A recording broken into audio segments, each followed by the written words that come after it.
The next one is about managerial approach. Now, I think it's true to say that every individual will develop their own personal managerial style, one that works for them personally. However, a good manager will be able to adapt their managerial approach, at least, depending on the circumstances. And I've come up with this grid. I've read a lot about this and tried to distill it again into a framework, which I'm quite happy with, which is, for example, in a scenario, let's go at the bottom row first, where you're working with an experienced individual or individuals, and we're talking about, a low risk project, or there's low risk in the business at the moment or whatever, then that's a good opportunity to give those experienced people a lot of freedom to basically go off and run things themselves, which is lovely for the manager because they don't have to do so much. Always being there when help's required, but giving free rein. However, if something happens, or there's a crisis or an absolutely critical project, then even with an experienced team, it can work best if you say, look, we're all in this together, we're all experienced, let's work as a team and figure this out to solve the crisis. Which is very different if you're working with an inexperienced individual or team. Whereas in a crisis, you can't afford for them to get it wrong. They probably don't have the skills yet to do it. It's not worth you taking the risk. What you'll do is be much more, you'll be directive. You'll tell them what to do.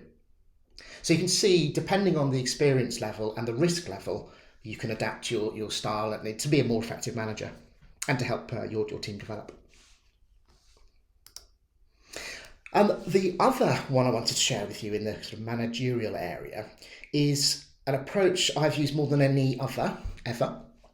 I was lucky to learn this early on in my career, and it's foolproof. And the beautiful thing about this is it will apply to almost any circumstance. This coaching approach actually works even if you don't know anything about the subject matter that you're helping someone with. So I'll just quickly go through that.